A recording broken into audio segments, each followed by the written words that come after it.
What is up, everybody? How are you doing this fine Sunday afternoon for a Saturday sit down?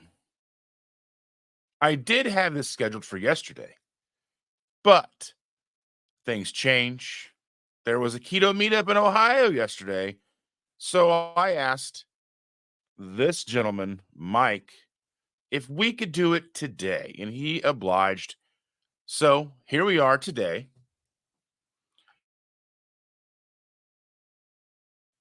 Let's go ahead and bring Mike over, give him a warm, wonderful welcome because he's an amazing man. He's going to tell us his story. Good afternoon, Mike. How you doing? How are you doing, sir? I'm doing wonderful. Really well. Yeah, I'm doing real well. Oh, that's good. That's so good. All righty. It looks like we've got a lot of living people large. already here. We've got living large, living less large, I guess. Yeah. That's right. That's right. Way less. We've got Evelyn. We've got Hyla. John Gugahan. Cindy is here. And we've got cat friends. Looks like they're from your side. Okay. So many wonderful people already here. And I'm not sure who is exactly familiar with you. Okay. But I wanted to start off with your version or your story. Give us an idea of how you discovered keto and where you are and how you got to where you are today. Okay. My daughter, I don't know, it was probably around 2015, 2016. She did keto for about 6 months and lost quite a bit of weight. And I'm talking like 70, 80 pounds type. But she didn't have a whole lot of support at the house because she was the only one doing it. And so it got really difficult to be able to stay compliant. So she ended up falling off of it and the weight came back. Well, I finally just in 2018, May of 2018, I decided to talk to my wife and I said, you know what? I think I've been looking at this keto thing because I thought it was ridiculous. And then I said, I think this is the real deal. I think maybe we ought to try it. My wife said, let's go for it. So we did. First thing we did was just drop everything that wasn't keto here in the house, got rid of everything. If it was bread, whatever it was gone. Nothing in the house that wasn't keto. And we were strict keto for that first year. And she lost about 70 pounds and I lost about 110. Well, no, actually I had lost 100 at that point at the first year. And then I kind of went into a stall and she did too. And the stall just wouldn't break. And while it wouldn't break, we did get a little frustrated and we went more toward a dirty keto type thing at that point, just out of frustration that it wasn't coming off anymore. And so after that, I actually got a little more strict about it and lost 10 more pounds and was down to 110 pounds. She still stayed stalled, but I went back into a stall. But even though I hadn't really lost the weight like I did in that first year, I still look upon it like it was a victory because I didn't put anything back on. And if I don't put it back on, I see that as a win, and so she hasn't put it back on. Weight fluctuates up and down a little bit, but nothing significant, a few pounds. And so we're both maintaining. I hope to get back to losing because I got about at least 50 more pounds I'd like to lose. But, I've said it before, if I don't lose another pound, I'm happy with where I'm at from where I was. I started out at 350 and I got down to 240 and I fluctuate between 240, 245 now. So, but it's um, I basically just got tired of being fat. Saying using terms like, he was a big fella. He was almost your size, that kind of thing. That just irritated the hell out of me. And yeah, and so I said, I'm gonna do this because I didn't feel bad. I'm the exception. I did not feel bad, and my health was good. Cholesterol was a little high, but it wasn't real high. My blood sugar has never been high, um, and now my A1C is even lower than it was. It was like 5.5 before. Now it's like 5.4 or 5.3. Um, and my cholesterol has dropped. I think the last time was 170, 171, something like that. And triglycerides were like 60. My HDL is shot up to about 70. And the LDL is like 80, maybe, something like that. I don't remember the exact numbers, but I think that's it. So It is kind of crazy that we still like focus on the cholesterol, that it's still one of those things that we still look at and still utilize as a metric. right. I know that this weekend, Dave Feldman, who is an engineer, I'm sure you're familiar with Dave Feldman, but he is one of the most important people discussing cholesterol right now. And he had a big thing in Vegas this weekend, Friday, Saturday, where he is raising money to continue research for cholesterol, showcasing that, like someone like himself and others that are like lean mass hyper responders, Hmm. that's not, like the high, if you're a lean person, you go keto and like your LDL and all that just goes shoots through the roof, but your triglycerides are okay and all that. And like that, it's not a death sentence. It's not what we Exactly. think it is, right? Exactly. Got a couple of questions here. They were saying that I exercise while I was losing weight, and do I do Yeah. any exercise now? I walk. I walk about a mile or two every day, and that's the only exercise that I really do. I keep telling myself I'm gonna go to the gym because I qualify for silver sneakers now, and it won't cost me a dime. So I keep telling myself that, but it ain't happened so far. So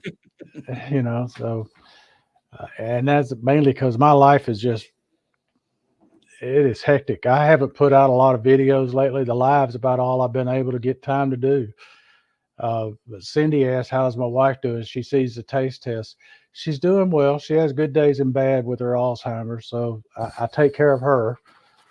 And her brother, my brother-in-law, who is mentally disabled, uh, back in the day they used to would call him mentally retarded, and his wife died, and he came in to move in with us, and live with us. So I look after him because he can't drive, he can't read and write, and that kind of thing. So I help him. And my mother-in-law is she lives in a retirement home, and I do a lot of the stuff for her, getting her to doctor's appointments, buying groceries, that kind of stuff.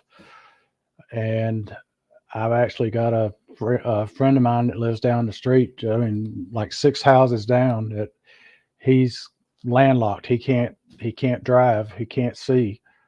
So I take him to the grocery store, and when he has to go to the doctor, I take him to the doctor. So my days are packed. Yeah, but you're doing such wonderful things, and I know taking care of somebody with Alzheimer's is a very difficult task, especially being your wife and such. There's a lot of Right. things in there that's probably mentally challenging for you and It mentally is. draining for you and emotionally, and then you're taking on your brother-in-law and your mother-in-law, and and all these things. I mean, that's a very commendable thing to do, but it is very taxing on yourself, It you is. know? It is. And for many years, I've suffered from seasonal depression in the winter, and especially during the holidays in the winter.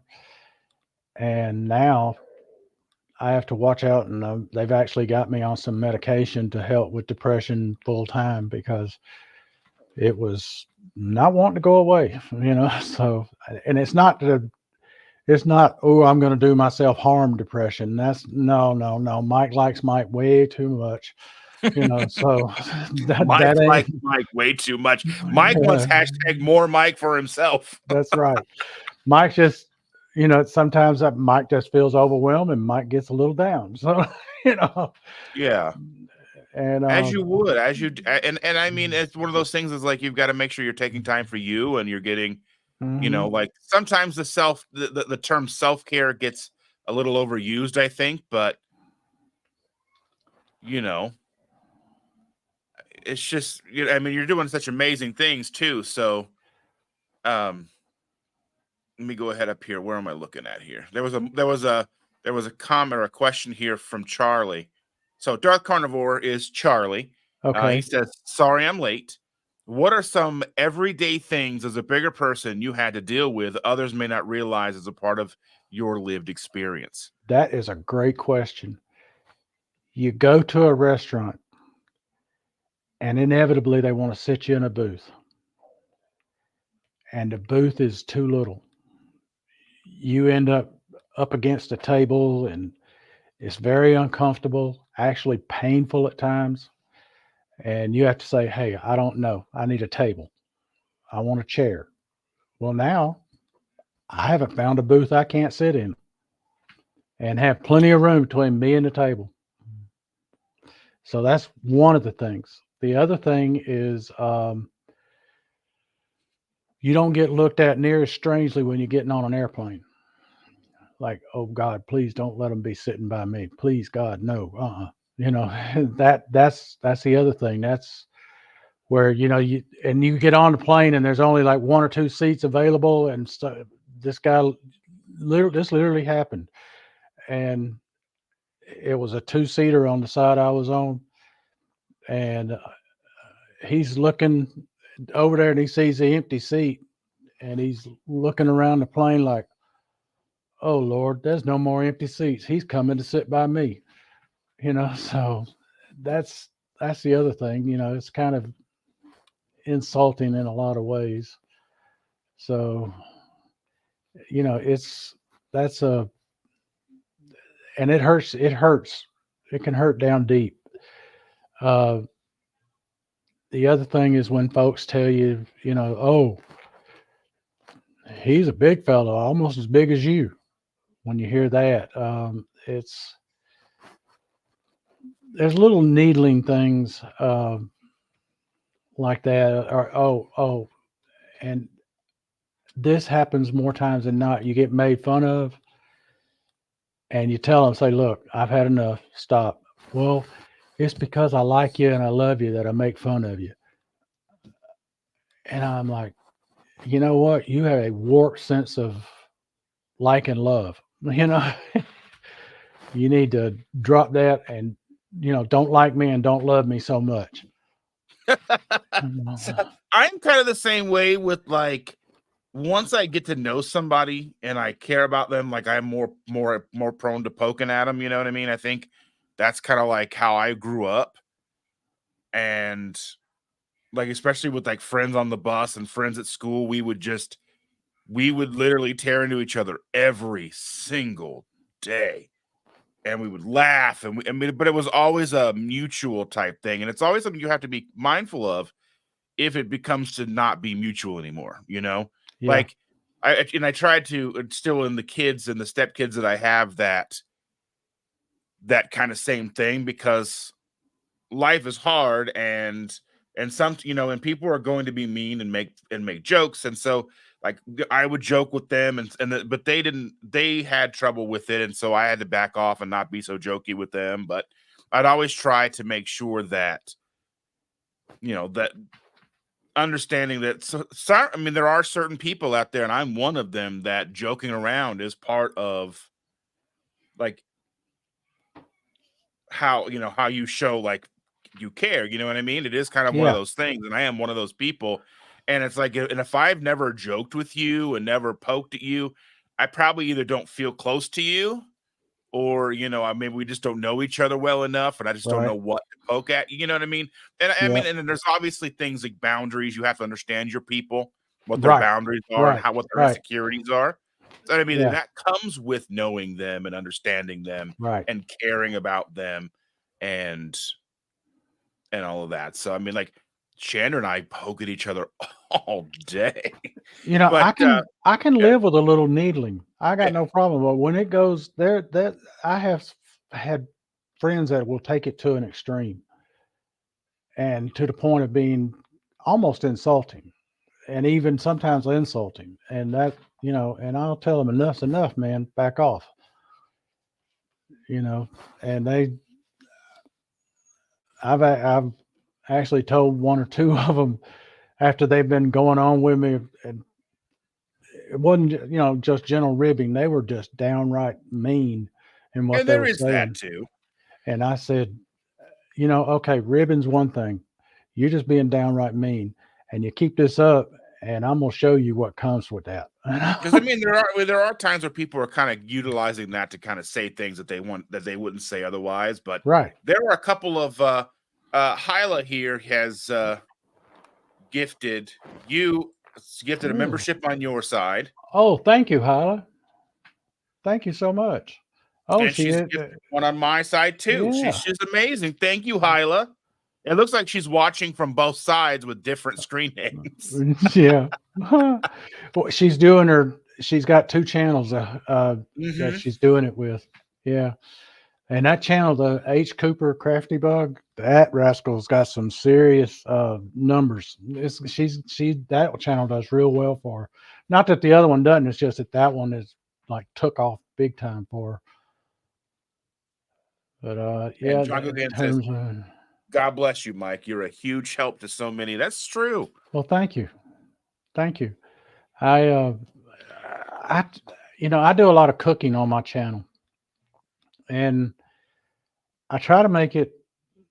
I can do gourmet cooking, I can do practical cooking, and I can do a combination of both. And I try to show you how you can make a really elegant meal and a very good, nutritious meal, not spend a ton of money, and it be delicious and wholesome. And and it doesn't take. I can do it where it doesn't take a lot of time, and that it's like when we do our lives, we'll cook a meal.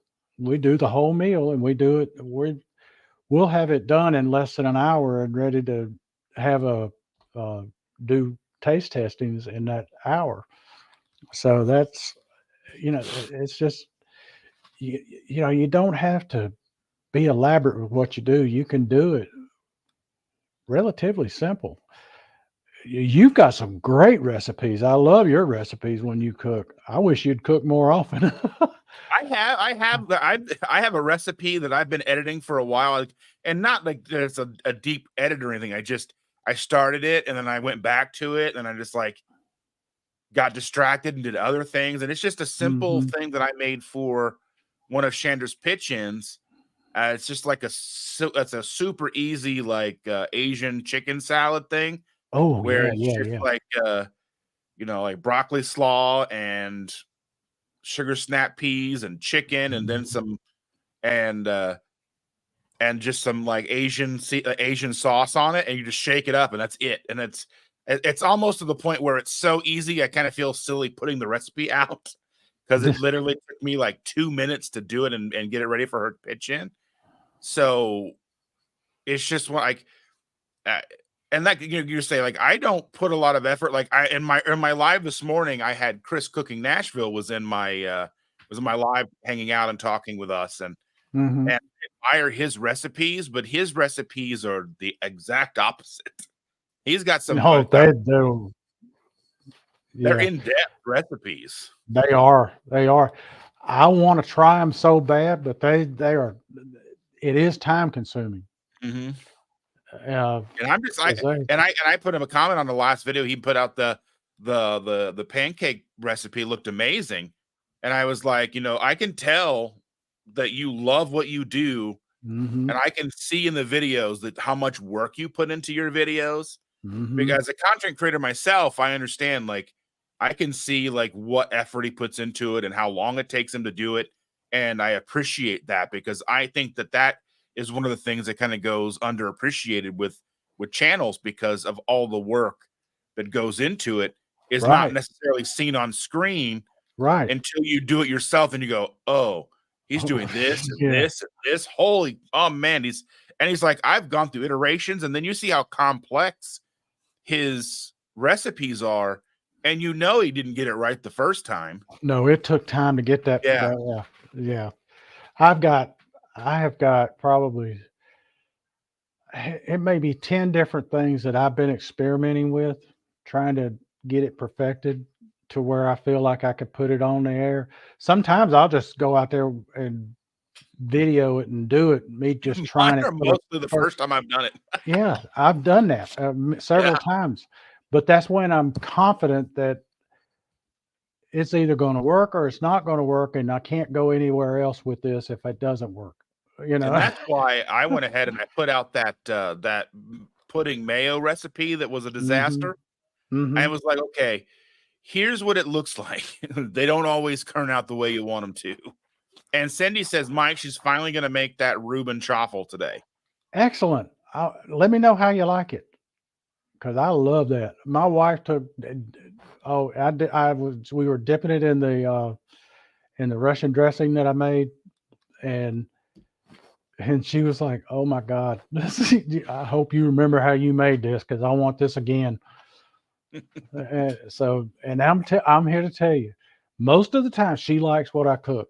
If she doesn't like it, she will tell me she doesn't like it. And there have been a few times she'll say, and I'm going, she didn't like it, folks.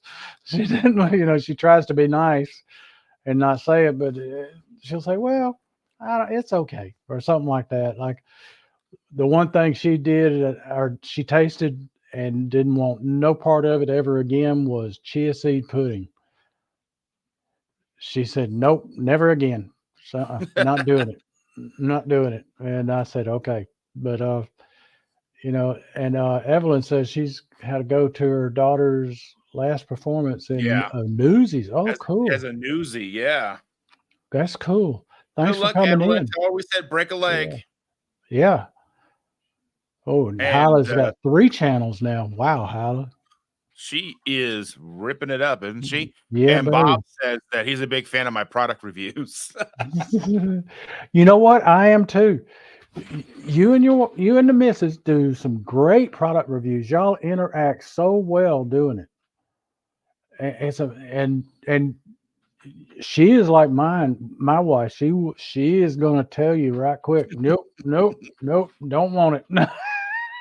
Yeah, because so she was actually really excited by the fact that that pudding recipe failed because I was like, I'm going to make pudding out of mayo. She goes, am I going to have to try that? And I'm like, she was not thrilled at all because we are not a mayo house. We don't eat mayo in the house. I'm not a fan of it. She doesn't like mayonnaise. And it was even funny because one of the kids was like, I always thought I didn't like mayo because you didn't like mayo, Mom. But you know what? Mayo is really good on sandwiches. See, we're just the opposite. We have the philosophy. We like a sandwich. When you think you got enough mayonnaise on it, put a little more. you know, that's when you know what it is. It will be in my video for this week, ending next Saturday. Okay, cool. That's cool. I love it. Mayo is nasty. The Pro Cut Yeah, I says. agree. Have you tried the butter That's why I mayo? make it. That's Have you why I tried make the? it. If I need it, I just make a little bit, and that way I don't have to go buy it for $10 or $12. See, I love it. There is one thing I want to try that I've been told is really good, and I haven't done it. Is using avocado oil or olive oil or a mix of the two in making tuna salad. I have not tried that, and I want to try it. As a mayo, or just utilizing them No, on their just own? just utilizing them on their own and don't put any mayo in it. Just use it. That might be a way that I'd actually eat it. Yeah, because I've been trying to come up with a recipe for deviled eggs that doesn't include mustard or mayo or anything like that. And I got to sous vide the eggs, because here's the kicker. For me, one of the biggest detractors of deviled eggs is the grainy yolk, that the boiled yolk, right? The real right, dry yolk when you mix it in with right, stuff. right. I need a way to make them creamy to where they're smooth and not that grainy yolk. So So I'm going to you probably okay? sous vide them to where the yolk is custardy but not dry, where you're not going to. It's A very, little very jammy, difficult. A a little little. jammy, yeah. So they're still a little damp, and yet still solid enough that I can cut through the egg and do everything I need to do. Because I find that, like, boiling 6-minute eggs is a difficult task. But if I can do sous vide, which I have a sous vide set up, it's in the garage. I had to get it out and clean it and get it ready to go. But I have it, and I just need to get that together and come up with a recipe and get the flavor profiles correct. And then I can make a video on that. But that's actually going to have to take me a few tries probably to get what I want and kind of get where I want, Have you ever, or do you have a air fryer? Yeah. Cook your eggs in the air fryer. Well, I've got an egg cooker, an air fryer. I mean, I've got a little egg cooker that I like to use for Chandra. It's a Nostalgia brand from Walmart, and it Mm-hmm. cooks 7 eggs at a time. And I just Okay. you just pour a little bit of water in there, and it's got a little plastic lid, and you just pop it on. And then, yeah, that's how I cook my eggs. But just for the idea of the deviled egg aspect of the whole thing, then I would do, I would go ahead with the sous vide. Look at Well, this. Maitreya, look at you. 5 wow, memberships she's gifted. Oh, wow, I appreciate you, Maitreya. And I'm so sad I didn't get to see you yesterday. I was in her neck of the woods yesterday for the keto meetup, but she had a lot of things going on, and it didn't work out time-wise. wow. But if you with the air fryer, I cook it for 18 minutes at 250 degrees, and I preheat it for 2 minutes when I do it, and then as soon as they're done, I take them out and put them in an ice bath, and it stops that cooking process right away. But that's for a hard boiled egg. Now, if you want it a little jammy, cook it about 15, maybe 16 minutes at 250. And I bet it'll come out jammy perfect, and they'll peel perfect if you put them in that ice bath.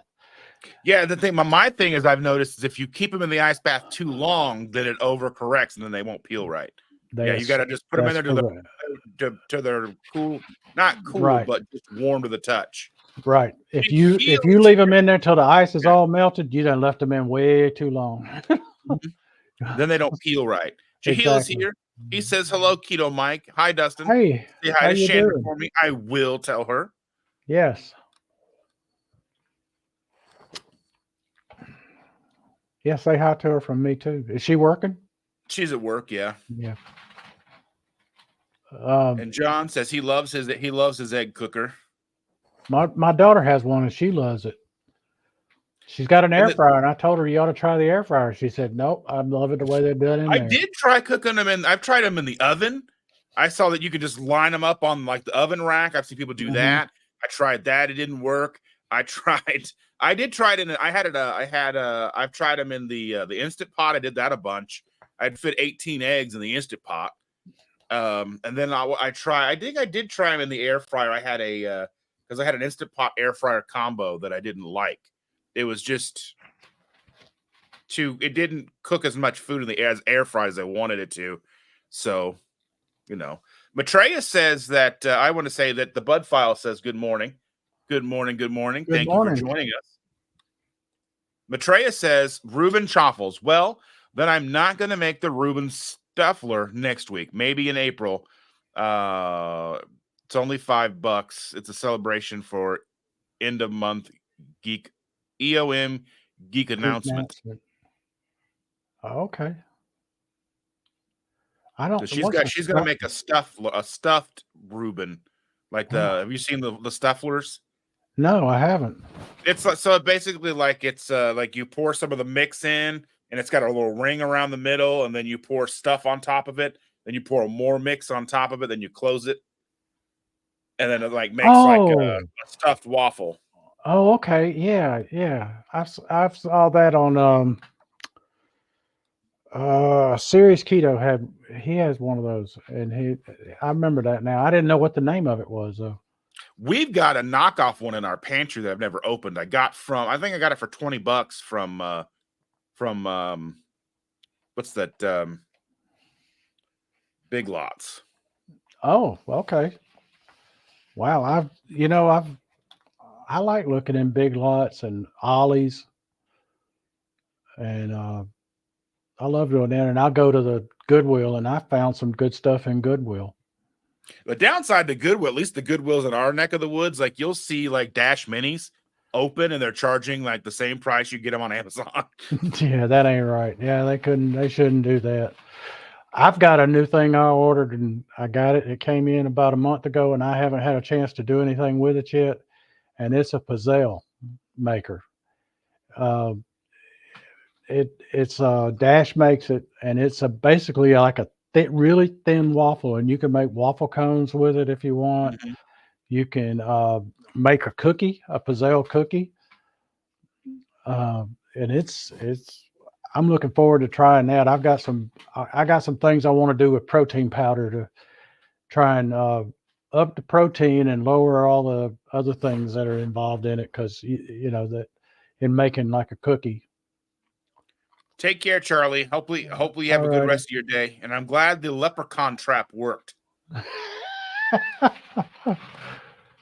Oh He and his yeah. daughter made a leprechaun trap last night after I dropped him off from the keto meetup. Oh, that's cool. I'd love to see how a leprechaun trap works. Well, it's definitely not a it has. I know last year he said they made one and it had a little sign on it that says "not a leprechaun trap." That's how it works. Don't get yeah. You got to tell them it's not. You I can't saw a live give this it away. morning. Yeah, I saw a live this morning where somebody said that Yoda was a leprechaun. I don't have the name brand stuffed waffle maker. I don't think mine is not the Stuffler. I don't know what brand it is. It's just in the box. I don't even know. I want to make pizza, like a stuffed waffle pizza out of it. I think that would be the best thing to make. But Oh, curry oh yeah, curry would be a great taste in one. I I like agree. that. I My agree. wife would never touch it, but I would love it. She doesn't Chandra got do me onto yellow curry. She loves yellow curry, and it's like curry with coconut, and it's uh so good. my wife doesn't like curry. She doesn't do spicy. She doesn't do it's she'll do flavorful, but not with those. Yeah, And we were talking last night. We were on our way home, and we were talking. I was like, I made chili for a chili cook-off at work one time, and I put in one tiny little dried ghost pepper in the chili, a big thing of chili, and I put one, and I was like, "This is perfect." And everyone when we had tried it, so everybody in the house was like, I'm like, "This is perfect. This is not too hot." and I well, when my wife when she would eat canned chili before we were keto, a Hormel canned chili will make her break out in a sweat. really. Yeah, she can't do spicy. My mother-in-law can't. I I like spicy, but sometimes it gets me. Sometimes it Thank gets you me. for being here, Hyla. We appreciate you, Yes, and thank you for the gift, the thank you membership very gift. much. I Thank love you. it. I do appreciate you and it. But that spiced waffle, I got to think about that one. I got to think about making one of Our them. treasured home is here. She said That's I don't know all if it's she, they say hello, everyone. That is Nancy. Our Oh, treasured nice home to is meet you, Nancy. Nancy. Thank you for being here. Matreya says a yellow curry paste is harder to make than red. Hashtag team lazy. I'm super lazy when it comes to that because typically if I'm having yellow curry, we've got Thai takeout. And that comes with rice. So Yes. I mean, typically if we're having curry, we're having a cheat night. Yeah, I see. I love Indian food, and especially tandoori chicken. Oh, that stuff is so good. But it has more spice on. That is more spicy than my wife can take, even with that. So we don't go to Indian restaurants because of it. Because I love paneer saag. I don't know if you've ever had any of that. I don't think I've ever had that. It's basically a cream spinach, or you could do it with kale also. I I tell wouldn't do folks it with what kale. you wouldn't. No. Kale, Kale has a weird taste. I don't like it. if you buy fresh kale, what you got to do is take Bruno, get away from there. Sorry.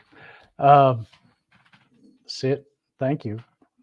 Um, if you buy fresh kale, you got to put it in water and you got to massage it for about 5 minutes, and then drain it and let it dry, and on paper towels or something. Whole different texture to it. I used to deal with kale. It was around the edge of the salad bar when I worked at Chuck E. Cheese. It was it was all the way It around was the edge of the garnish. salad bar. It was Yeah. garnish in the bar. And we would take it off and set it and put it in a container, then put it out the next day. That's funny. That's funny because man, I'm telling you, it's a whole different kind of green when you do that. And I tell folks, I said, almost without exception, you can. There's a few exceptions, but almost none. That if you you can cream almost any green, and you can saute almost any green, and that includes like sauteing romaine lettuce. That's real good. And field mixed green salad, you can saute that as well, and it comes out really well. Greens, the only way you can saute water.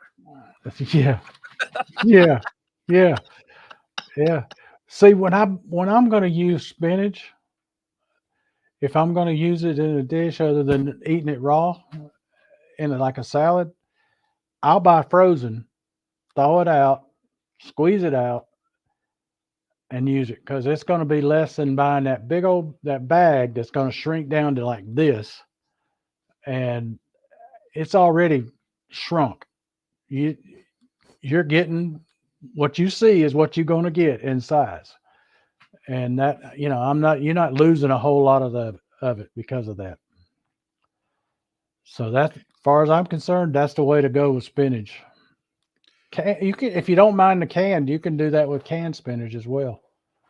Let's see. I'm I not made Popeye. a lot of. You don't like spinach? I like raw spinach, weirdly enough. I Okay. like if we're gonna make a salad, I usually use spinach greens and like shredded cabbage as a salad over lettuce and that kind of stuff. So I usually get like the slaw mix and mix that in with some spinach, like raw spinach leaves, and then I will add like salad dressing and like cheese stuff to that, and then maybe some meats.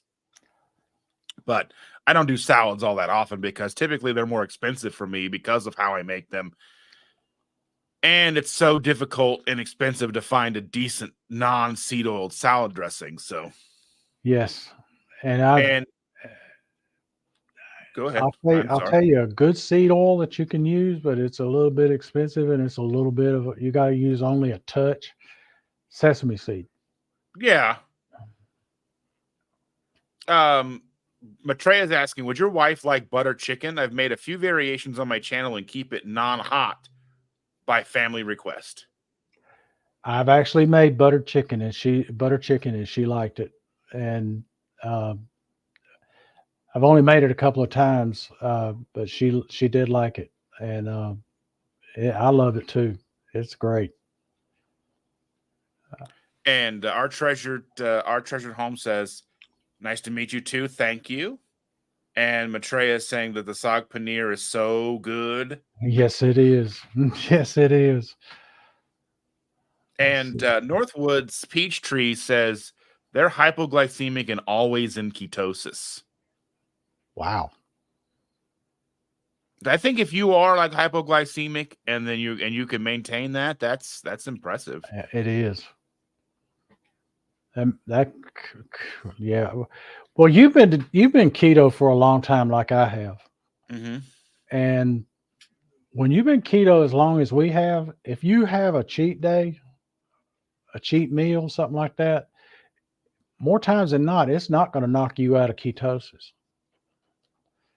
Yeah, we Uh, went out Friday. We went and we had sushi with a friend, a couple friends, mhm. and we had the sushi, and then we I was jokingly complaining on what was that Thursday about because it was 3/14, so Pie Day, and I was like, that was Chandra had been out and she was at Goodwill. I was like, stop by and buy a pie, get a pie, and she was like, no. She's like, we're gonna go get sushi tomorrow, and I'm like, okay, fine. And then we were at sushi, and she's like, let's go, let's get a pie. So we ended up going and splitting an apple pie, and yeah, terrible, but. And then we had some ice cream too. So like, and then the next day I didn't feel all that bad.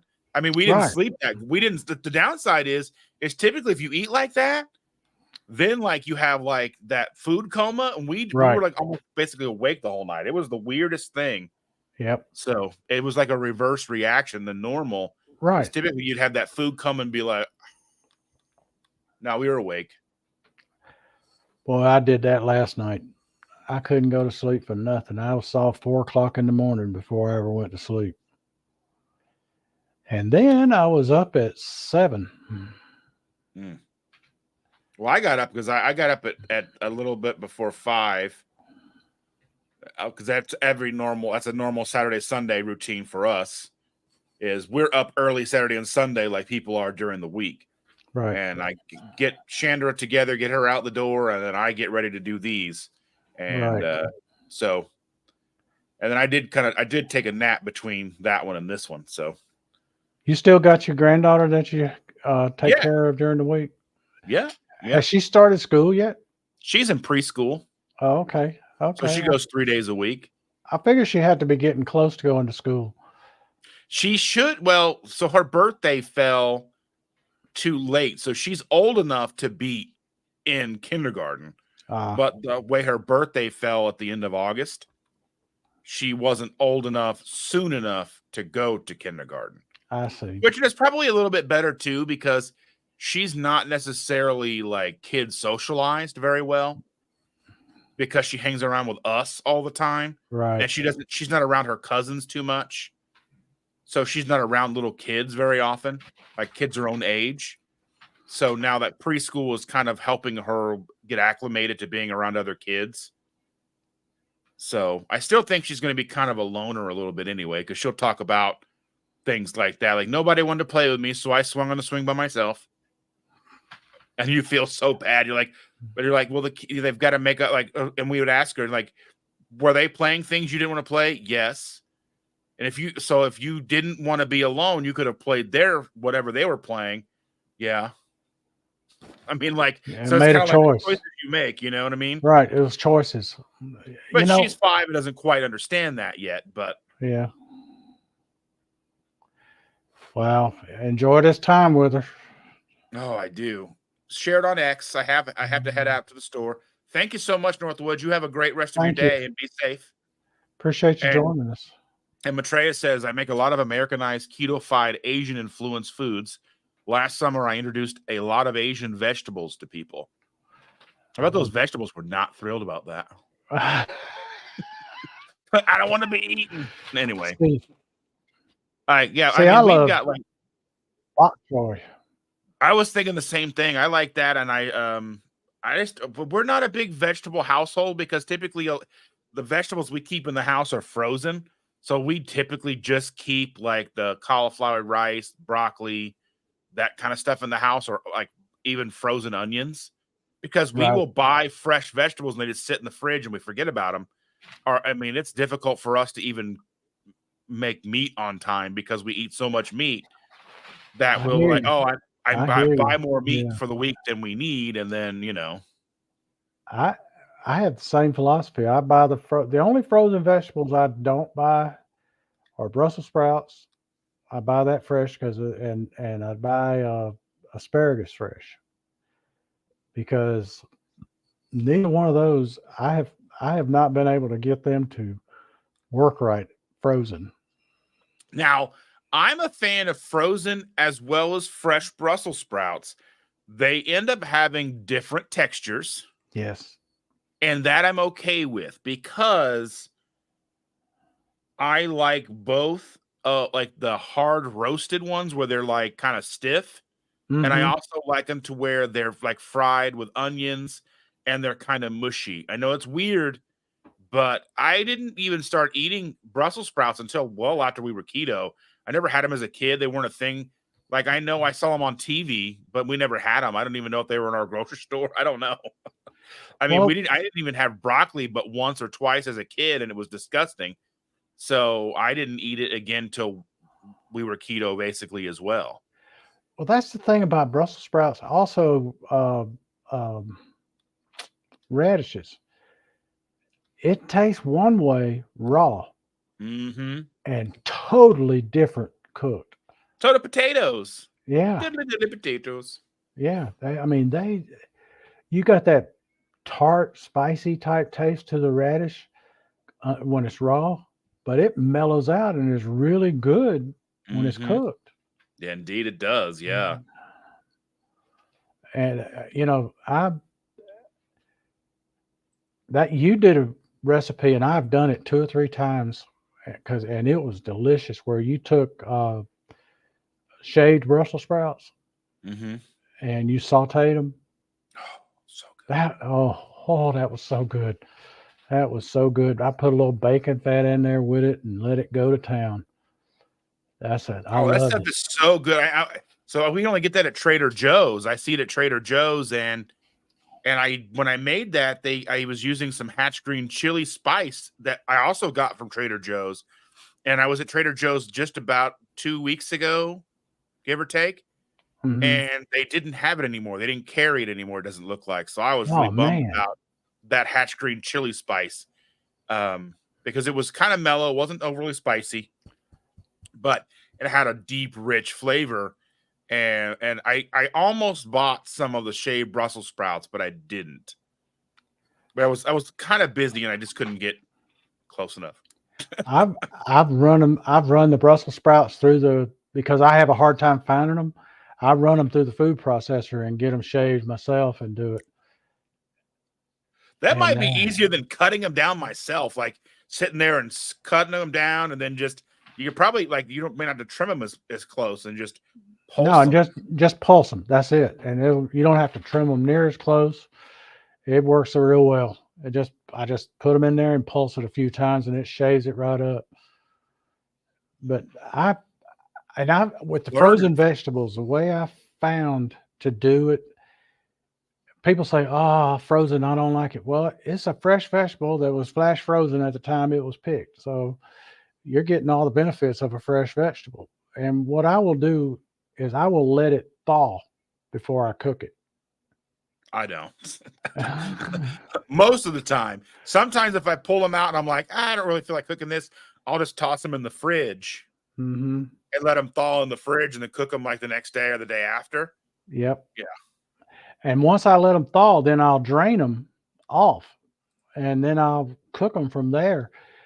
And it I'm telling you, it's a world of difference in the taste. You don't get, it's not that mushy taste that you get sometimes with with a frozen vegetable. Uh, and my wife now, she's not a fan of the frozen green beans. I like them if you cook them certain ways. Just throw them in a pot and cook them. Nope, don't want no part of it. I want it. I stir fry it, put it in something that you're baking, that kind of thing. And that's a good way to get your green beans right there.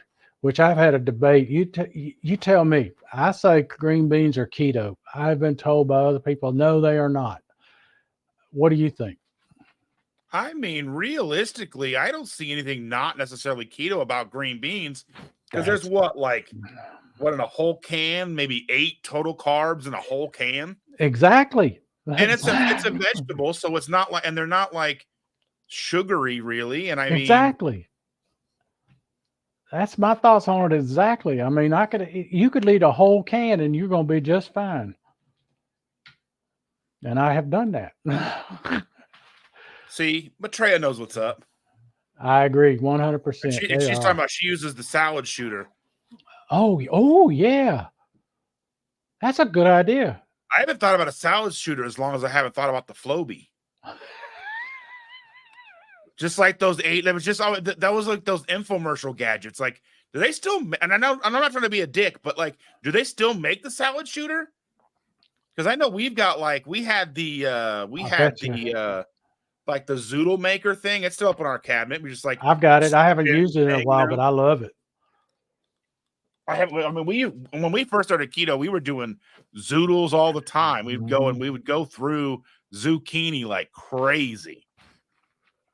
Green beans are a keto approved vegetable. So says Cindy. So shall it be done. Yes, it is. I grew up with canned green beans as a kid. My grandma would make them, and this is what she would put in them. So now tell me if this is I don't even know what is in it, but I have to look up and see what's in Equal. But she would put minced onions in it and Equal. So they were sweet, which was weird to me. But that's how we ate them because that's how my grandmother would make them. And I don't know. I'm gonna look up and see what is Equal because I know what Equal has aspartame in them. Is it? It has aspartame, which it's sweeter than sugar. Yeah. But I don't think it really has that much of an effect on the glycemic index. But there are those who say that it is a carcinogen. I have not seen the studies on that. I'm not saying it is or it isn't because I don't know. I don't eat it. I don't use it. And I stay away from the powdered Splenda. I'll use the liquid. Oh, yeah. I was talking about that on a live the other day. So the packet of Splenda is 1 gram. Okay. Mm-hmm. The contents of a packet of Splenda is 1 gram. 935 milligrams of the 1,000 milligrams, which makes up the gram, is maltodextrin. Yes. So that's the one thing to keep in mind. And that's how they get it to crystallize. And I don't use it because of that. So I'll use the liquid form because it does not have the maltodextrin in it. And it tastes good. But now I like the monk fruit, but allulose has become my sweetener of choice because I haven't heard anybody say anything about allulose.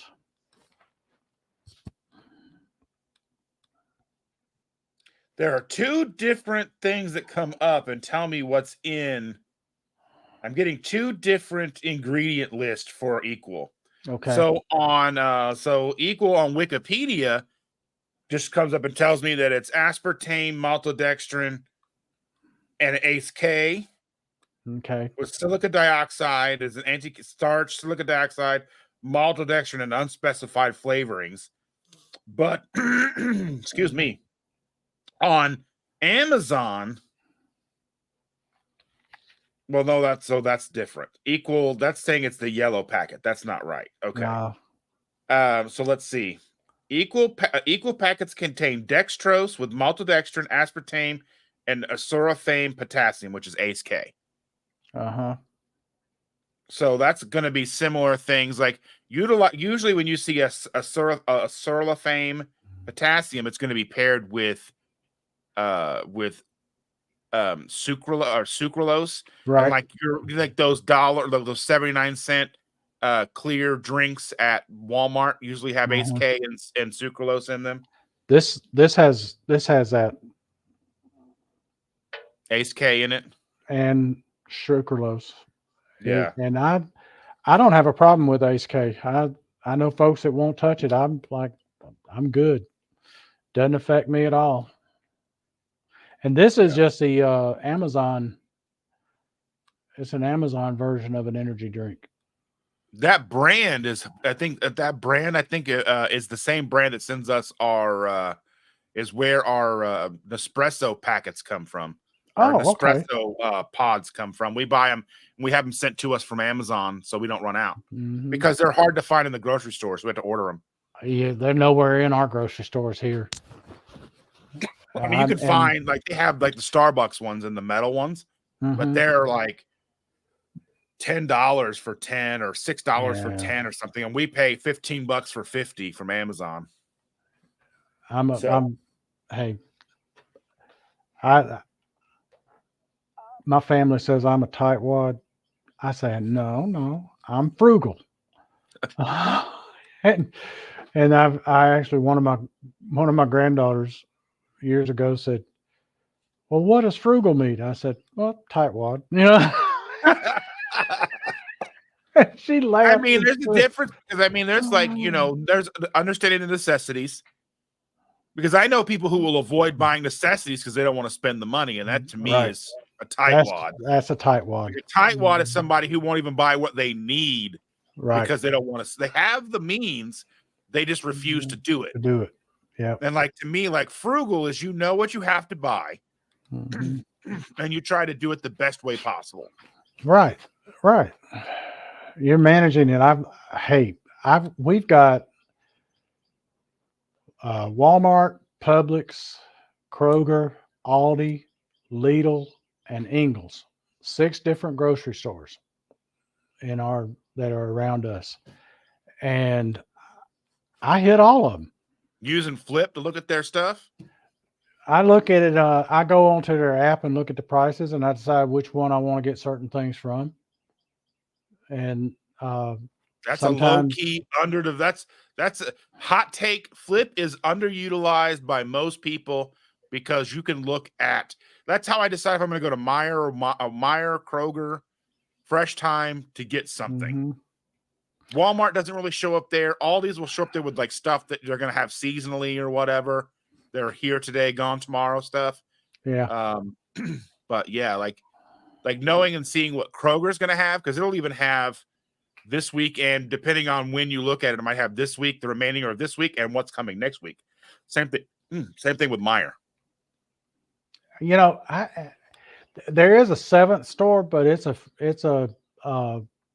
an Asian market, but it doesn't show up on anything. It doesn't have anything on it. Well, they probably don't have a circular then. Right. They have one that if you get on their mailing list, they'll send it to you. But you have to really go through it because I mean they put so much on it. It'll take you 30 minutes to go through the circular at a minimum, and they'll put. It's kind of disorganized in that they won't group together certain categories. They'll do it with just about everything. Like Aldi with their circular, they group together categories, and which like I like going to the Asian market to get my fresh vegetables because they have the best there is around and the best prices when I do get my fresh vegetables. Oh, and talking about bok choy, right? What I will do is I will saute the bok choy, but I will cut the stalk off of it and I will use it like celery. Like if I'm making tuna salad or if I'm doing something that I want celery in or want to put some cream cheese on some celery or something to have, I'll use that. And I buy celery too sometimes when I don't have bok choy because sometimes I don't get the bok choy because I'm afraid I won't eat it in time before it goes bad. I hate throwing food away. We've got these gigantic Asian, or not Asian, they're these gigantic international markets that have like every aisle is a different country. And it's Hmm. similar to Jungle Gyms near Cincinnati, but it's just the entire store is this huge. Like we've gone through those stores and like you just go up and down every aisle and it's like so overwhelming. Like because you'll find the same thing on different aisles with just different country branding, Right, right. And depending on what it is, like different kinds of canned goods or canned meats, but just different languages on it and stuff. yeah, And I like going through there, like, but the one closest to us is so big that it's like an all day thing. Like you just got to go and and it's usually so packed because this is where people will do all their shopping there, yeah, and it's just ridiculously it's packed. And it is kind of like Jungle Gyms and how packed it is. But the difference between Jungle Gyms and these places, Jungle Gyms is like touristy packed, where people are there kind of looking. But like this place is packed with people buying groceries for the week from those countries. People right, go there because they have their country stuff there and they can get what they right, want. You right. know, Yeah, like I will occasionally eat Vegemite.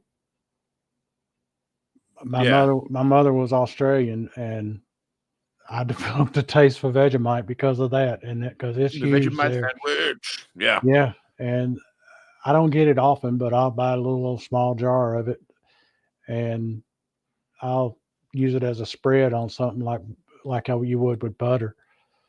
And it's uh, what can I say? I'm probably the only American that likes it. they're probably not because you can get Vegemite. And there's a different brand of it too. Marmite. Marmite, that's the one that I've seen at places. I've seen Vegemite at places too, because like most grocery stores will have some little small section of international stuff. Hmm. That's where you can get your spotted dick, if you will, Right. Yeah. or what other strange like um it's small, like typically like how like the gluten-free aisle is, like the gluten-free section. And they'll have like different candies from different countries and stuff they're just a small section, but Right. sometimes you'll see Vegemite. But the last few times I've looked at like Jungle Gyms and stuff, they'll have Marmite, which I don't know if there's a difference, if it's just a different brand. It's a little difference, but it's not a lot. It's my mother would tell me, said, I'll eat Marmite. It's good. I prefer Vegemite, but I'll eat the Marmite. And I because I used to buy it for was we've got some the Asian market we have close to us. It's the only one we've got around near us. But there, if I go over to the Chamblee area or the Duluth area here in Atlanta, you got tons of markets like that, and there's a lot of them that are Hispanic markets, international markets, Asian markets that are all over in those areas, and I can catch that with you know I can get either one of those there. And when my mother was alive, I'd go buy it for her there and take it to her. But she didn't eat it that much because it is rather salty, and she had a little bit of problem with fluids and all. But oh, we got Belt Loop in here. Hey, Belt Loop. Do you know Belt Loop? Belt Loop, I do not. Belt Loop says hello to you, and Keto Police is in here saying hello to you as well as to me. That's Good afternoon. he is YouTube Police and Belt Loop 29 is the same person. Oh, okay. That's Gary. He lives down in Mississippi. Oh, fantastic. Radical Geek. I Maitreya prefer says she prefers Marmite to Vegemite. The great debate. yeah, yeah. I've heard about it. My friend married an Australian girl sometime back in they married in like 2014, Mm-hmm. and they were married for just a couple of years and then divorced, and she moved back. But she lived here for a while, so like her being able to find Vegemite was a thing for her, you know, that was a treat for her. but there was things that she liked about the United States that like here, cheese sauce is everywhere. Like you go to like most restaurants will have a cheese sauce, like a nacho cheese sauce, or they just didn't have that. Wasn't a thing in Australia. No. There was just a lot of things about Australia, and I guess booze is much cheaper here than it is Australia. So. We got Yes I Can Barbecue. That's Simon. Welcome, Simon. Thank you for being here. I appreciate you so very much. Yes. And YouTube Police says, sorry, I have the volume pretty low at the moment. I'm on the phone with Devil Dog. Devil Dog, he lives in the Houston, Texas area. I think it's Houston. But he's in Texas, and he and Beltloop are really close friends, and both of them great guys. They got great channels, both of them funny. They have a live out there that they did together a while back. It is so comical. They were discussing about watch hours, and they were both getting close to the watch. Beltloop was getting close to the watch hours and such as that, and the math that they were doing, it was like listening and watching Abbott and Costello. And I'm telling you, I called Tom Garvey and said, I don't care what you're doing, you need to get on there and watch Beltloop and Devil Dog. They are fun. He got on there and he started laughing too. He said, oh my God, this is hilarious. I used to struggle with my watch time, so I started doing so many lives, and now I average about 1,000 watch hours a month. That's pretty dang good. That's real good. I can't get above about 3,300 or so for some reason, but I'm working on it. I've got, I don't know, 15 videos that I've shot and hadn't had time to edit not one of them to put up. I get them shot because I'm cooking. We got to eat. I'll video it and saying, oh, I'll get to editing soon. And I'm like, hell, I'm going to fill the phone up before I get to do any editing. Well, I would say if they're near Houston, that's where Hungry Heath is, and they have a YouTube channel as well. I don't know if they're familiar with them or not. I don't know. They don't do a lot of cooking on theirs. They do some, but it's not a lot. Theirs is more general stuff, but they're both good. They've got some great. Let's see. Okay, Dustin. It keeps moving up. North of Houston and Dayton. Houston. Yeah, I know that Simon's in Texas also.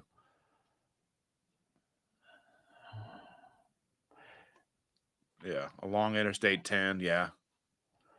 Yeah. They're saying they're doing good to average. Yeah, 300 a month is good. I think that's you got to be bad. Like to maintain 4,000. I think it's got to be like 320 watch hours a month or something like that. Yep. Yeah.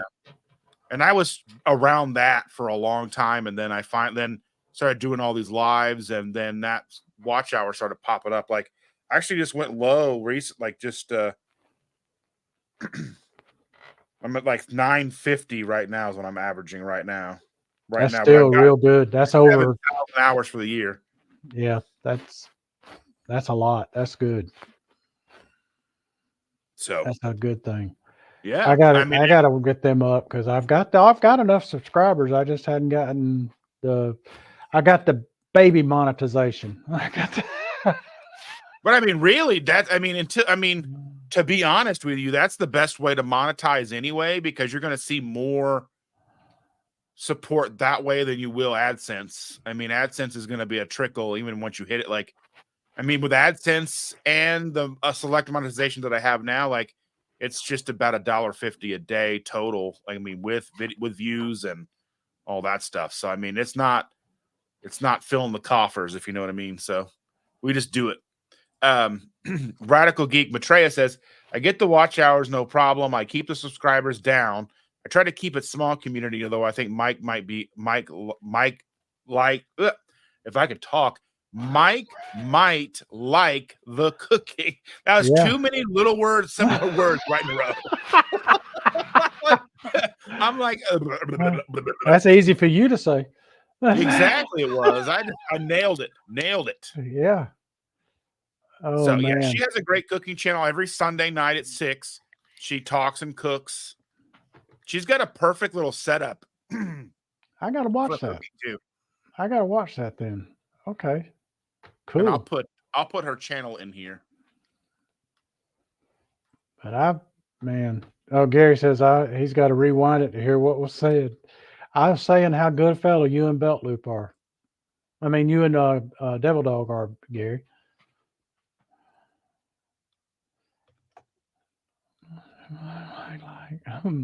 New tongue twister. Mike might like. Yep, that's a fact.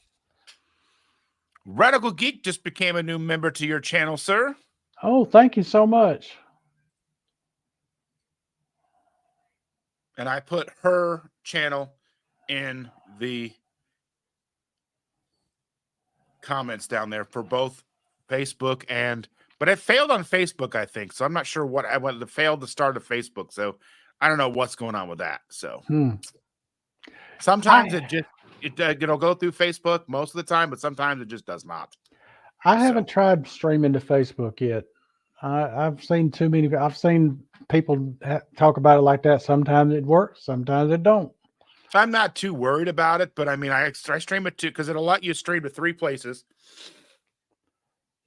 with the level that I pay for. And so I stream to Facebook, YouTube, and Twitter. And you can now stream to Instagram, but it's complicated. You got to use a stream key and do all that kind of stuff and basically get it ready just before you go live. And I don't want to deal with that. And I had difficulties with having it up so I could see comments and then not being able to mute the stream. So it was interfering with the live itself. So, well, I mean, it would be great going live on just Instagram would work fine, I imagine. But having it go across and multi-platform streaming, doing it to that doesn't work very well. There's a lady of Shelly's journey, Shelly's weight loss journey. I think she's in Indiana, somewhere around. She may be in rural Indiana. I think I met her yesterday. I don't know. I think she's from Ohio. Maybe. Oh, is she? Okay. Maybe. I don't know. I think I met her yesterday at the Ohio Keto Meetup. Okay. All right. She may have moved because she was married and got divorced, and she may have moved from where she was. And she's got a son who's diabetic, and she's lost a lot of weight. Well, maybe. Well, let me see if that's the same person. Hold on. Sherry on a low carb journey. Shelly. It might be someone different because I just met a Sherry yesterday. Sherry on a low carb journey. I met her yesterday. It's difficult because her son was with her, but he doesn't do keto or anything like that. She's got like 3 kids, I think, and one of them's diabetic, type 1 diabetic, and she has come up with some really fantastic recipes. She got away from making a lot of videos because when there was some issues with her channel. I think it was somebody that she was getting rid of that did it, but I don't know that for sure. Was hacking and taking her videos down, that kind of thing. So, it was, she's a nice person. So I don't know why they were doing that, but that, she would do cake pops or, the cake pops things and that look fantastic. And she's got a really good mind for inventing stuff. And she's like me. She was using the telephone, I think, to do all my filming with the telephone, except for like lives. I'll do them on the laptop. I have the MacBook Pro and the iPhone. So I mean, really, you could just port all your videos over to the laptop and use iMovie and edit all your videos. That's what I use, iMovie.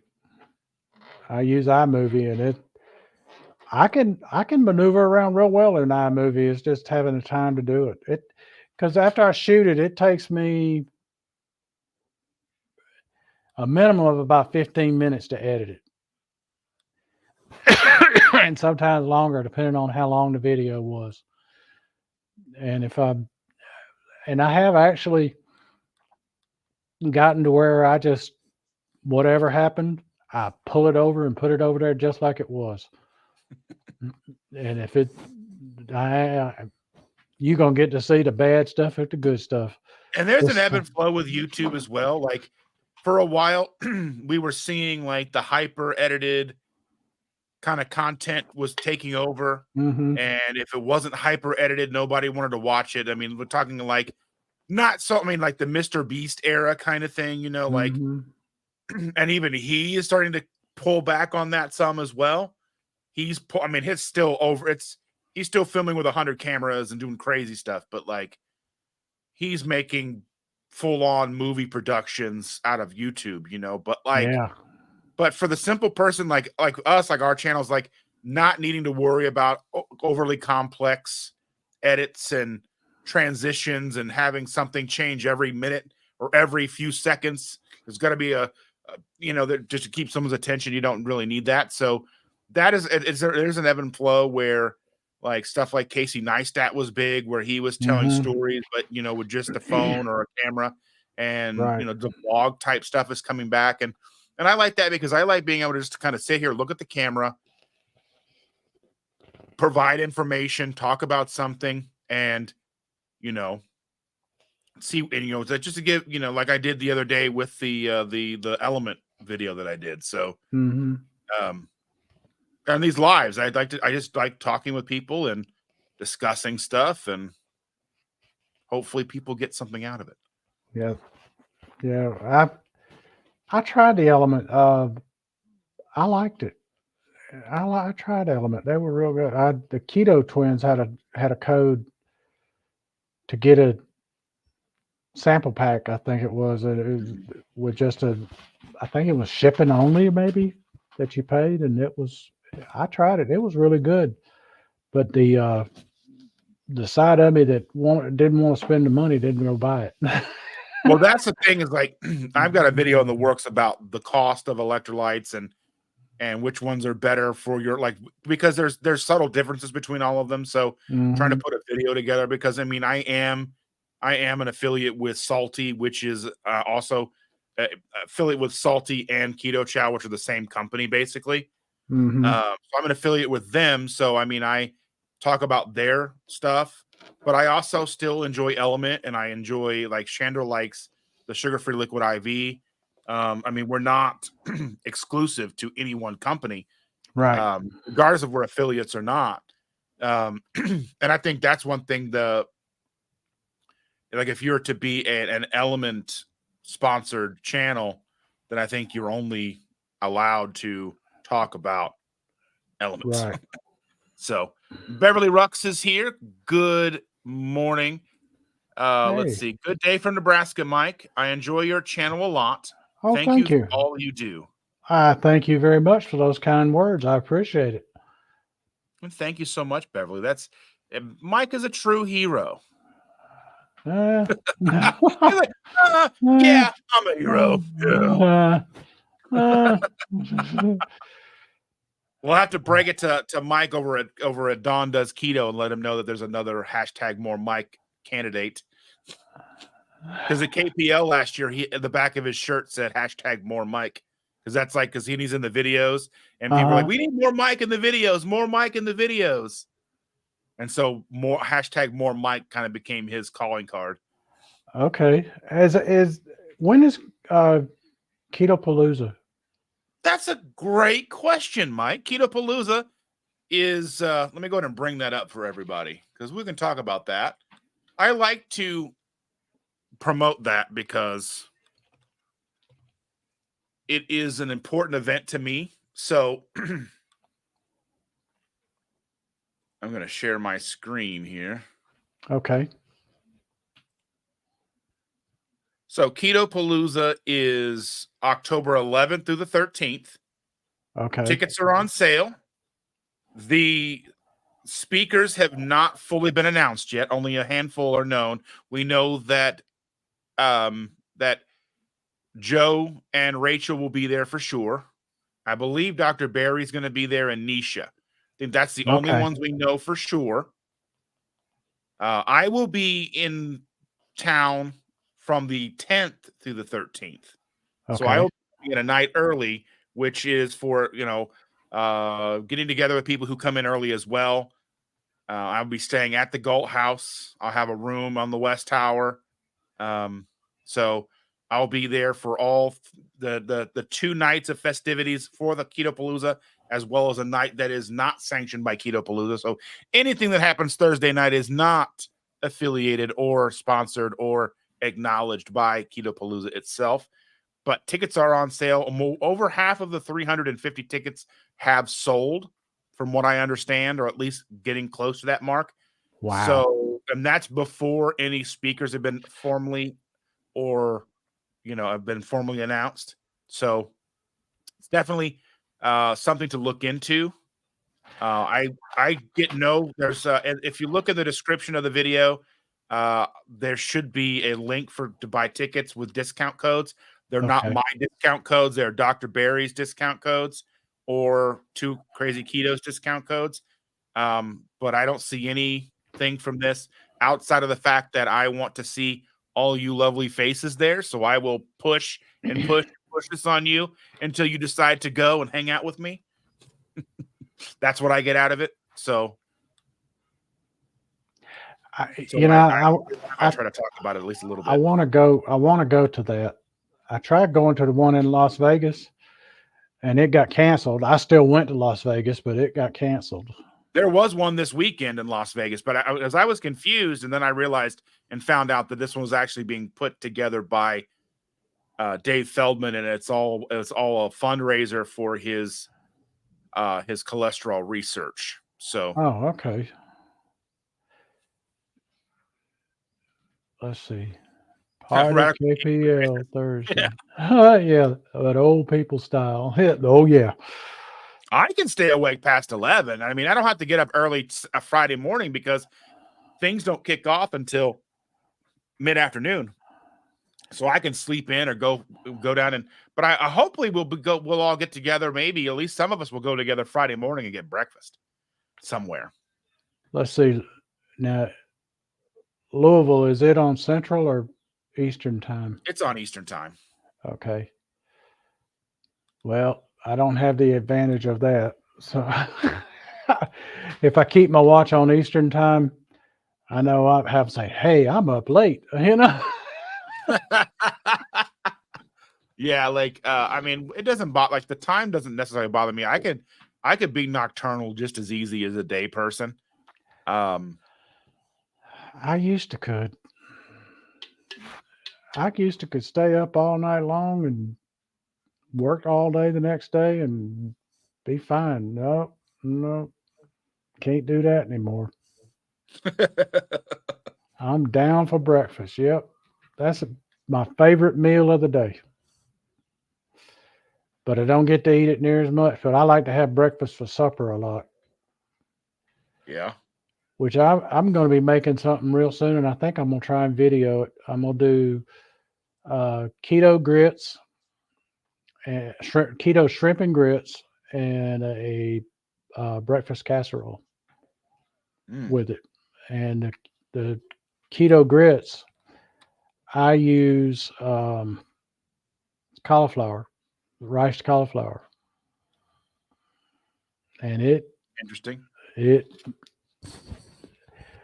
I mean, it ain't grits, but it's pretty good. It's I mean, a pretty that's how you good can tell how substitute. far south you are by how thick the grits are. Yep. Runny grits ain't good for nobody. Because I mean, up here we get runny grits, and then you start getting. I mean, even the difference between Indianapolis and Louisville, the grits are like night and day. Like I used to love grits with a lot of butter and sugar, and Oh, see, now there you go. You went and put sugar in grits. You know what? I'm a northern, okay? I'm north of the Mason-Dixon line, okay? Well, the thing is though, you got to put something in grits because you can't get a starved dog to eat plain grits. They just aren't that good. Yes, Keto Police. I am in Indiana, central Indiana. So I am just west of Indianapolis. They're in Fort Wayne. That's about 2.5 hours from me. Beverly Rux says, Mike, I have to let you know I just put caraway seeds in all my savory chaffles now, thanks to you. I love it. I love it. It is. It's the way I came up with that. We were doing a shuffle challenge. Tom Garvey and Lee over at Smoking Bears and I were doing it, where we were doing. It was do something with a chaffle, and so I decided, I want to have a Reuben. I want to do a chaffle with a Reuben. And I said, well, the problem is Reubens. What makes a Reuben a Reuben? And I said, the big thing is the rye bread for me. And I said, that's what I miss about having a Reuben. Now, what makes rye bread have that distinctive flavor? I said, caraway seeds. So I said, let's chunk some caraway seeds into this and see what happens. Sure enough, I'm like, yes, indeed. Tom Garvey was saying he and Marie were watching the video, and Marie says, and she sees it and sees me doing it. She says, I'll be right back. And goes in there and makes them and comes back and he tries one and he says, oh my God, he's done it. Gotta get you some Dash Minis, my man. You gotta get some Dash Minis. They're lifesavers. I also got a video showing how you can make a chopper without a waffle iron. You can do it in the oven. Yeah, I've got silicone molds that I make like bread, like bread things with. Yeah, like the 5-inch or like the 5. I can make burger buns out of them and stuff. But it's just easier to. What's a Dash? Takes way less time. Takes way less time in the Dash than it does in the oven. And you can get it crispy. I'll show you what a Dash Mini is here. Hold on. Yeah.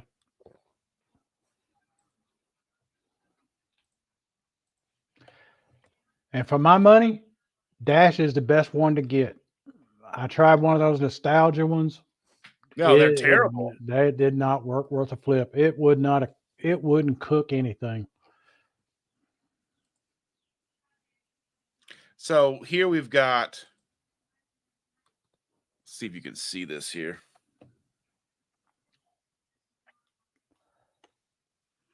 So we got you got a single one for $10. I have 2 single Dash Minis because that way I can make 2 at a time. Same here. Or you can go ahead and buy for $35, which is a sweet deal. You get a 4 mini. They're both 4 inches for $35. That's a steal of a deal.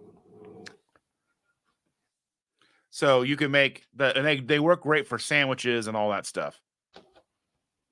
And they're not small. I mean, they're not big. And that's a big one. I mean, if you're by yourself, then maybe 1 Dash Mini would work. But even for because anytime I make a batch of chaffles, I make enough to make a dozen chaffles. So I do 6 at 6 times versus 12 times. So it just cuts it really in half. So yeah. If I was buying again, I would probably get that 4 mini waffle maker. I want the 4 waffle maker now. I need to put up one of those gifting things so people can like one of those things where people just gift it and send it to me. Yeah. If I buy it, I may not survive. But if it just shows up at the house, I'll probably make it through. Yeah. But it doesn't matter how much money we have. If I buy it, I won't survive. Yeah. the thing is, when you and I got ours, that four one didn't exist. It was like 50 or 60 bucks. Yeah, and I ain't spending that. No. I mean, and I've got probably 6 or so dashes or whatever already. Because I've got 2 of the regular chaffle ones. I've got 2 griddle ones that are smooth. I've got 2 of the thin little ones that make the spider web design. Mm-hmm. I've got other stuff too. I've got a couple different nostalgia things too. I've got like a sandwich maker, and I've got the egg cooker. You know, Right. and let me Let's see see. here. Let me go ahead and back out of this. Keto Police says, leaving it running, Mike. I have to get ready for work. I'll be back chatting if y'all are still streaming when I get to that point. Okay. Well, thank you for being here. And Maitreya says, I'm glad my dog is the only disrespectful on live streams. Hey, go to the pull up Pizzelle, Pizzelle maker, dash Pizzelle maker, Okay. and share it, because that's a good one too that I'm looking forward to trying it. I just hadn't had the time to try it yet.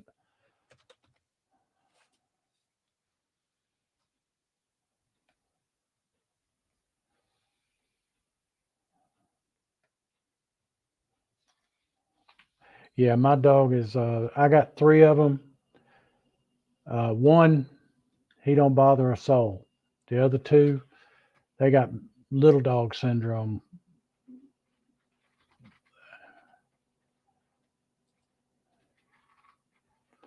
Here's a set of 3 of them. I don't know why there's a 3. That's the one I bought. I bought that set of 3. But you can see it's a smaller waffle. It makes it a thinner thing, and they've made a cannoli out of it. Yeah. And you can do that. You can make a waffle cone out of it. But and a cookie, you can make a Pizzelle cookie. They're really, really good. Pizzelle cookie's really good. I love it. That's the cookies right there. That's cookies.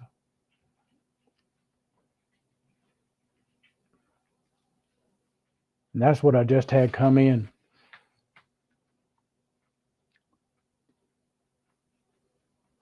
I got a question for you. Have you made your Butter Bob's chicken lately? Yeah, I made it just like maybe a week and a half ago. Okay. Yeah, anytime I buy chicken thighs, that's how I cook them. I mean, that's just what we do. So I've got another pack because I buy the pack of Costco chicken thighs now. Mm-hmm. And I cut like, because it's like basically 2 sides, and I cut it in half. And I put one side in the fridge to cook now, and I put one in the freezer to cook later.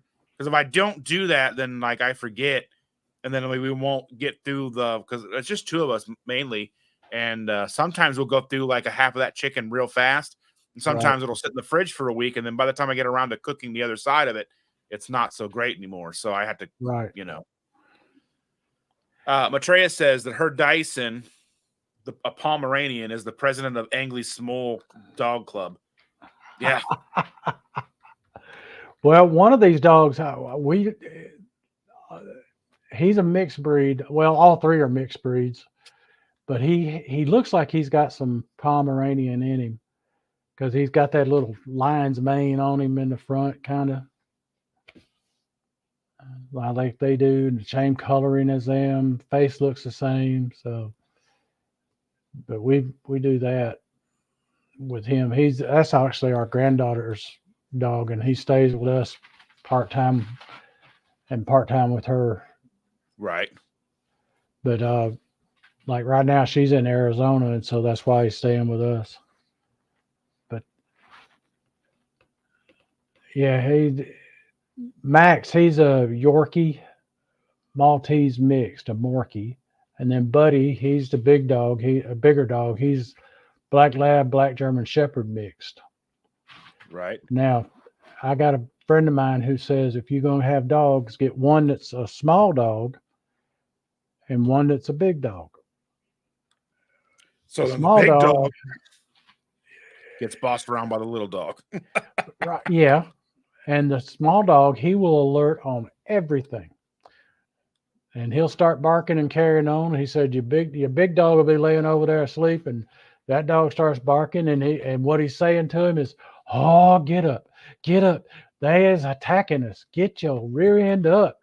And he said the big dog, he rolls over and goes, "Oh, what? Oh, I'm on it, I'm on it." So yeah, because Buddy will sleep through a hurricane. I would too.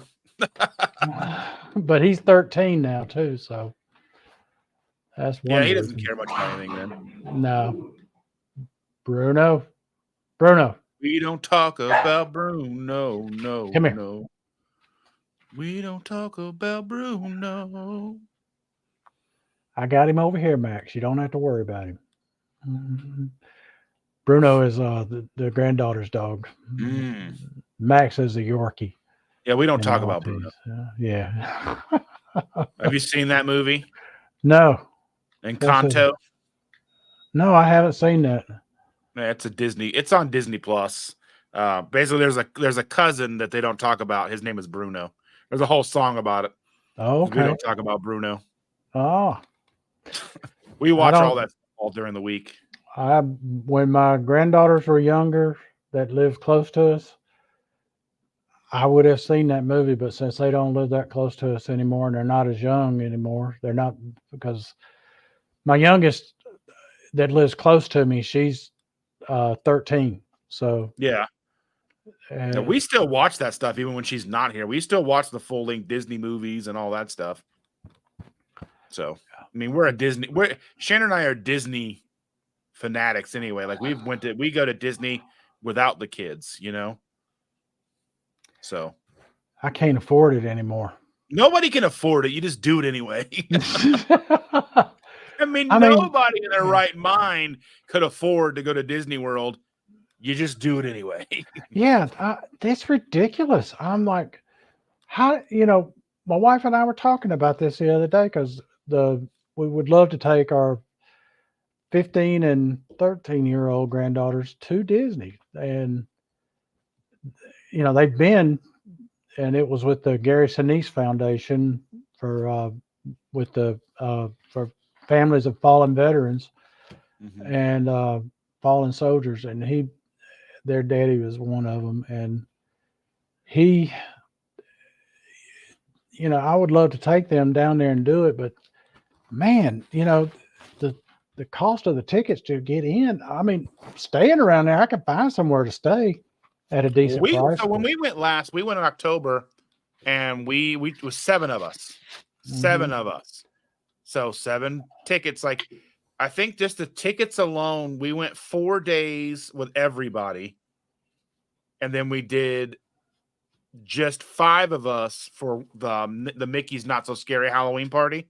And the Mickey's Not So Scary Halloween party, I want to say that was alone, I think it was $2,500 or $2,200.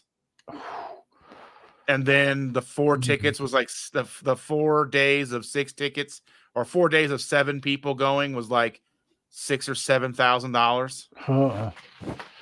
So, but I mean, and then we got a condo, like a 4-bedroom condo, for like a week and a half, and it was like $2,200.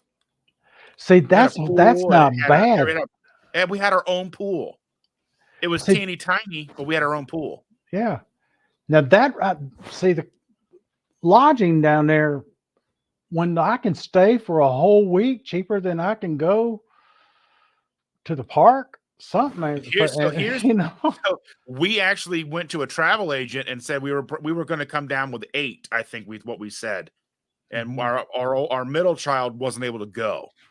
But they came back. We were going to stay on property and go to the parks and stay a certain amount of time, the same amount of time.